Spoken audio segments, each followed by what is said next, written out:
Assalamualaikum warahmatullahi wabarakatuh. Alhamdulillah, nahmaduhu wa nasta'inuhu wa nastaghfiruh wa na'udzu billahi min syururi anfusina wa min sayyiati a'malina. Man yahdihillahu fala mudilla lahu wa man yudlil fala hadiya lahu. Ashhadu an la ilaha illallah wahdahu la syarika lah wa ashhadu anna Muhammadan abduhu wa rasuluh, amma ba'd. Kapten pengurusi,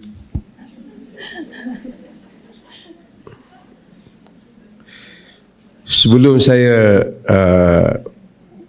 ucap kepada tetamu-tetamu yang terhormat ini, takut saya lupa, negeri Perlis saja tanpa indera kayangan. Ini adalah titah Duli Yang Maha Mulia Raja Perlis. Kerana indera kayangan ada unsur indera kayangan yang dianggap ada unsur dewa. Maka Perlis tidak pernah memakai indera kayangan, walaupun seketika dulu disebut indera kayangan, dan versi lagu Canggung yang belakang tu ada sebut indera kayangan, tapi Perlis tak, dengan titah rajanya, tidak memakai indera kayangan. Kerana indera kayangan tu ada video pasal indera kayangan, ada unsur kedewaan. Yang dikasihi Ustazah Dr. Haniah Salwana binti Abdul Rahim, selaku saya ingat pengasas dan guru kepada majlis ini juga, Al-Fadhil yang berhormat YB Asrul, saya sebut Imran, boleh Imran, YB ni YB Kayang, tapi bukan YB Kayang, YB Kayangan, bukan Kayangan. Kalau Kayangan, siapa lagi ni? Semualah tetamu-tetamu DFD yang dihormat. Saya ingin sebut beberapa hal sebelum saya teruskan. Saya nak tanya, pasal tadi ada sebut harap Negeri Perlis bagi peruntukan sikit. Berapa kehadiran ni berapa? Berapa banyak kos untuk satu orang peserta hadir?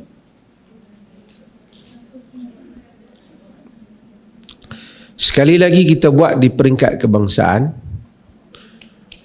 InsyaAllah. Boleh minta peruntukan daripada kita, tapi kalau boleh jangan lebih daripada RM50,000. Tapi kalau 100, satu kepala 200 ataupun 300, saya ingat ramai boleh datang dengan wang banyak itu. Jadi peserta semua kita bayar, InsyaAllah. Peserta kita bayar, InsyaAllah.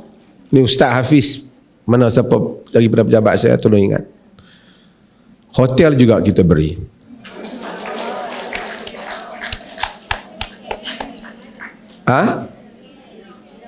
Buat di KL. Di KL buat, tapi kena buat di Perlis. Hotel kita beri untuk orang KL. Orang Perlis duduk rumah sendirilah. Yang di Perlis ni duduk rumah sendirilah. Yang KL hotel kita bagi, insyaAllah. Cuma minta pihak penganjur buat sedikit kertas untuk kita lah. Kalau tidak susah audit kita. Terima kasih banyak kepada penganjuran. Saya suka kerana saya ni kadang-kadang selalu jugalah orang datang bawa untuk tahnik anak dia, dan selalu saya tanya nama apa. Sekarang ni ramai orang dibubuh nama, diambil nama dalam internet. Kadang-kadang nama tu dia bunyi cara ejaan Melayu tu, dia tak bunyi makna yang sebenar, kan? Jadi Melayu ni dia tak bunyi. Kalau dia belajar iliterasi dalam universiti tu, dia boleh bunyi. Tapi bila dia tak belajar, dia bunyi. Kadang-kadang Iz, dia bunyi Is. Muhammad Is. Malam saya kata, apa maksud Muhammad Is? Muhammad Iz. Jadi ya, kadang-kadang dia sambung dengan bahasa-bahasa lain lagi, bahasa apa, Iran dah, Turki lah sekarang macam-macam lah. Tapi kalau nak bahasa Arab, seperti mana yang disebutkan dalam bahasa Arab. Bahasa Arab ni elok, cantik sebutan dia. Tapi oleh kerana kita bila bubuh nama anak umpamanya, kita tak sebut ikut Arab. Daud, kita sebut Daud. Sulaiman, kita sebut Sulaiman. Tak sedap lah. Muhammad, sedap nama Muhammad, tapi kita sebut Muhammad. Mat. Jadi tak sebut. Dan saya masih ingat masa di universiti ada satu orang pensyarah, dia tak boleh sangat bahasa Arab. Tak apa boleh lagi. Dia tak dapat bezakan kalam, pasal tulis dalam Rumi kalam. Dia sebenarnya kan kalam dengan qalam. Ada qaf, ada kaf. Yang kaf tu panjang, kalam, perkataan. Qalam ni pen, wal qalam pen. Jadi dia kata kita tak boleh, ini tak betul, ini semua kena tulis dengan Q. Saya kata tak, kalam makna lain, qalam makna lain. Jadi sebagian orang dia rasa lebih ain, lebih Arab. Tak. Sebab tu dia sebut qari dan qari'ah. Bukan qari'ah. Qari'ah tu ataupun undi tu qari'ah. Qari'ah. Selalu bila saya tengok musabaqah Quran, dijemput qari'ah. Qari'ah. Ketuk tu qari'ah, qara'ah. Undi pun Arab boleh kata qari'ah. Kerana azan pun sama. Hayya 'alal falah. Falah maksudnya tanah lapang. Ardun falah. Hayya 'alal falah, baru nama kejayaan. Jadi pentingnya menyebut. Cumanya antara hulu dengan tidak hulu di dalam melampau-lampau di dalam menyebut huruf ni. Huruf ni senang. Seperti mana yang disebut oleh Al-Imam Al-Jazari tadi. Dia tulis satu buku, satu muqaddimah, dia panggil Manzumatul Muqaddimah fima yajibu ala qari'il Quran an ya'lamah. Al-Imam Al-Jazari. Dan siapa yang boleh Arab ni, dia boleh tengok. Ada Syekh Aiman Suwaid, syarah, boleh ambil silsilah dia di dalam internet pun ada. Di dalam YouTube boleh tengok. Untuk mempelajari bagaimana sebutan-sebutan. Arab, huruf dia bila disebut dengan baik, sedap bunyi dia. Sedap bunyi dia. Macam tadi, Ain, orang utara ni bagus, dia senang sebut Ain. Ain dia sebut. Sebab dia ayak pun ayak. Taklah sampai ayak kan, ayak lah. Tapi Ain okay. Sebahagian negeri dia susah nak sebut Ain. Sami'na wa ata'na, dia sebut sami'na wa ata'na. Jadi tak boleh. Jadi ada utara tak. Tapi kalau orang tu sentiasa melazimi Quran, dia akan tahu. Nabi SAW memuji kabilah Al-Ash'ariyin, kabilah Abu Musa Al-Ash'ari. Kenapa Nabi SAW puji mereka?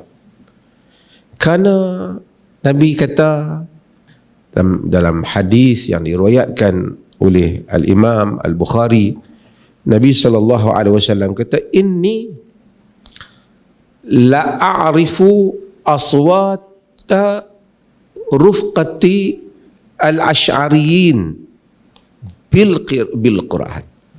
Aku tahu bunyi suara al-Asy'ariyin yang membaca Al-Quran hina yadkhuluna bil-lail, apabila masuk pada waktu malam.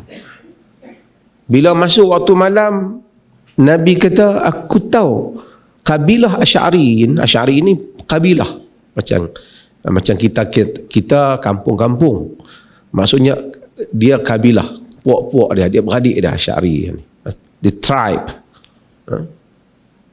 Aku tahu, Nabi kata, wa a'rifu manazilahum, aku tahu rumah-rumah mereka min aswatihim, disebabkan suara. Bila malam, tuan-tuan, perempuan minat perempuan,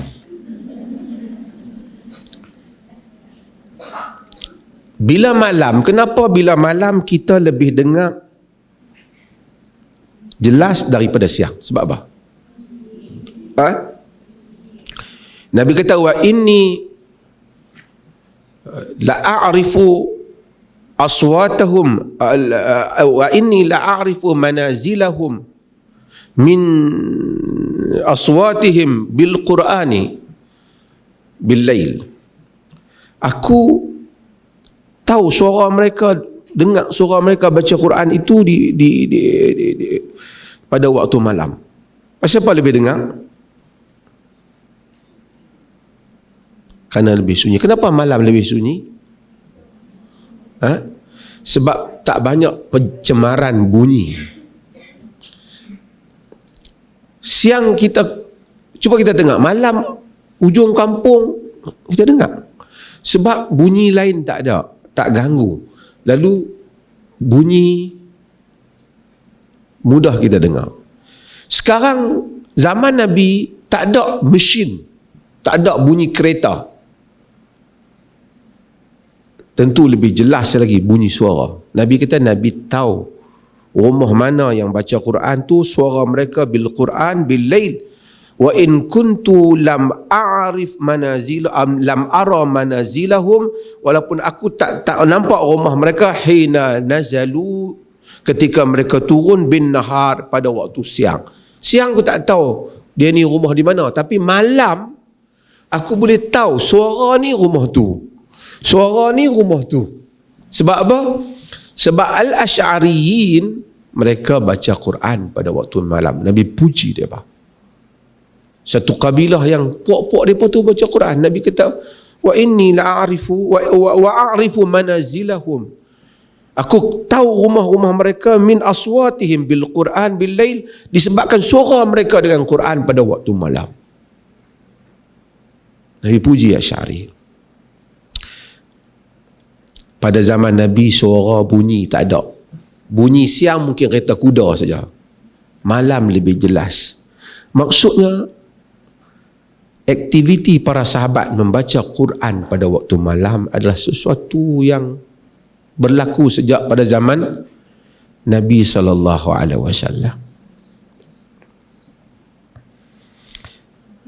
Tuan-tuan, perempuan, tuan-tuan seorang ni, perempuan. Saya nak sebut sikit lah tu, dua benda dah main dah. Ni ahli dah belajar Quran. Quran satu keajaiban. Bacalah Quran, terutama apabila kita tahu makna Quran. Bila kita baca Quran semasa kita tahajud malam, kita rasa setiap malam kita mengembara dalam hidup ni. Kita berdiri baca Quran. Mungkin sebahagian siapa yang tak ingat Quran, dia boleh letak mushaf di depan dia yang besar. Quran ni macam saya sebut pada banyak, dia bawa kita naik ke langit, turun semula ke bumi.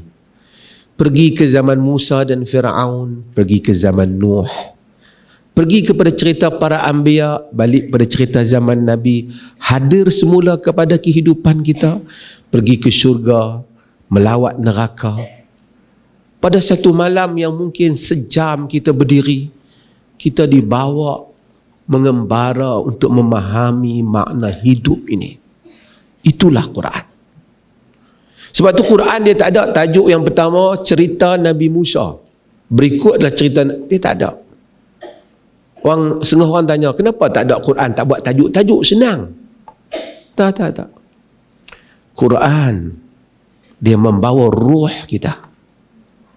Dan kita tak akan tahu hal ini kalau kita sekadar mari belajar majlis macam mana nak sebut Quran tapi tak baca Quran. Sebab tu ni bagus dah sebut huruf Arab. Lagi bagus lagi kalau belajar memahami makna-makna Al-Quran. Maka Quran itu hidup dengan diri kita. Berdiri pada setiap malam, susah hati macam mana pun, bila baca Quran, dia pergi ke syurga. Lepas tu dia bawa kita ke neraka. Quran macam tu, tak pernah cerita syurga, melainkan cerita neraka. Tak pernah cerita neraka, melainkan cerita syurga. Dia sentiasa berpasangan.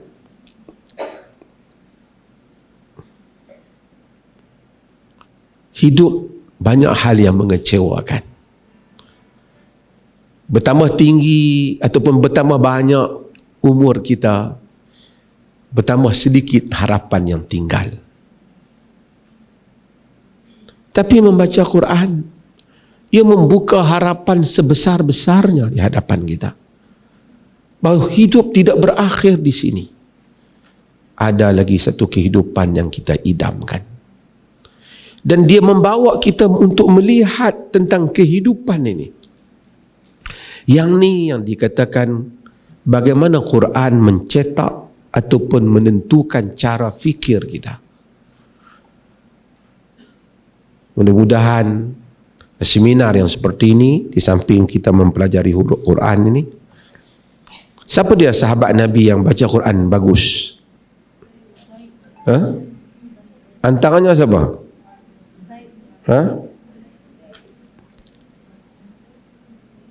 Lagi antaranya Abu Musa Al-Ash'ari. Dari kabilah Ash'ari tu lah, dia pun ahli Quran. Nabi kata ke Abu Musa, "Lau ra'aitani," jika engkau melihat aku, "wa ana astami'u li qira'atika," ketika aku sedang melihat kepada mendengar, astami'u li qira'atika al-barihah, ketika aku sedang mendengar bacaanmu semalam, laqad utita mizmaran min mazamir ali Daud, engkau telah diberikan seruling daripada seruling ali Daud, keluarga Daud. Daud itu sendiri Nabi Daud AS. Maksudnya Nabi yang Quran turun pada dia, dia suka dengar Abu Musa baca. Sebab Abu Musa baca, wah, sedap. Nabi Musa saja sedap. Abu Musa Al-Ash'ari. Nabi kata dia ada mizmar, seruling. Seruling ni menunjukkan, ini sebahagian para fuqaha dia jadikan hadis ini sebagai dalil seruling boleh. Kalau tidak Nabi takkan nak buat perbandingan dengan seruling kalau benda tu haram. Tapi apa pun maksudnya, Nabi kata suara yang baik. Al-Qurtubi kata maksudnya suara yang baik. Maksud dia ada suara yang baik. Setengah orang dia baca sedap juga, tapi boleh dia baca betul tapi tak berapa sedap. Setengah orang Allah bagikan dia baca, syukurlah kan, dia suara dia sedap.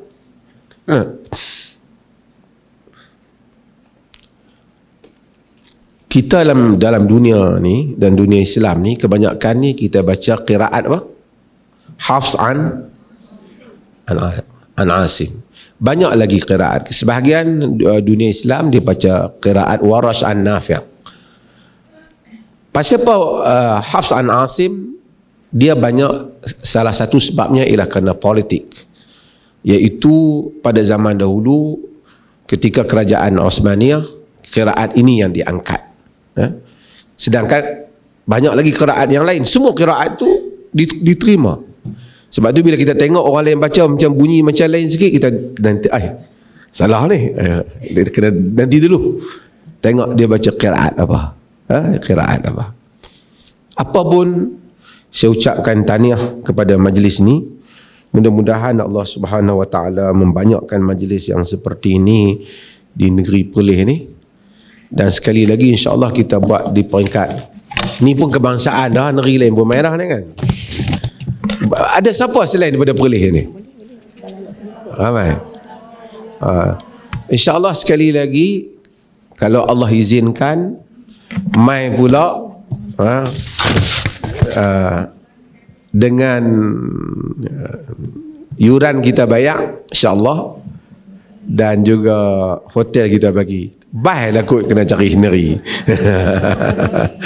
Boleh. Supaya belajar. Patutnya kena mari juga imam-imam ya. Kadang-kadang orang azan asyaddu an la ilah. Asyaddu Arab makna lain. Asyaddu maksudnya sangat dahsyat. Ashhadu. Jadi asyhadu la ilaha illallah, asyhadu. Saya tak asyhadu. Saya ada satu tempat qamat. Qad qamatis salah, qad qamatis salah. Saya kata kuat sangat qala tu. Qad dia sikit yang tu kan. Nanti di sini belajar kan kubra, sughra. Jadi mudah-mudahan Allah Ta'ala rahmati. Saya dengan ini bismillahirrahmanirrahim merasmikan seminar sifat huruf Arab. Mudah-mudahan Allah Subhanahu Wa Ta'ala memberikan kejayaan dan menjadikan ilmu yang kita belajar kita ingat. Dia masalah ilmu ni apa dia? Masalah tak ingat. Macam mana orang ingat dengan ilmu ni?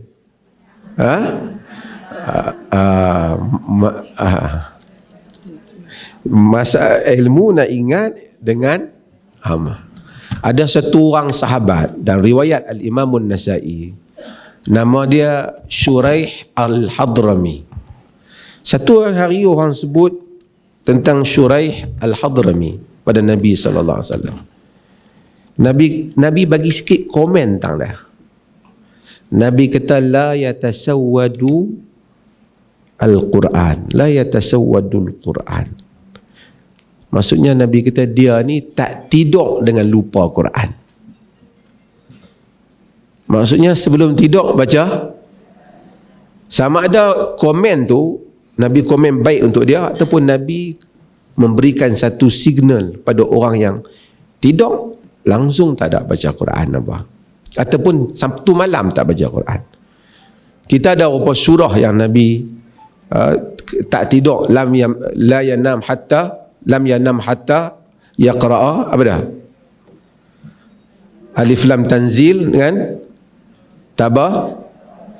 tabarakalladzi.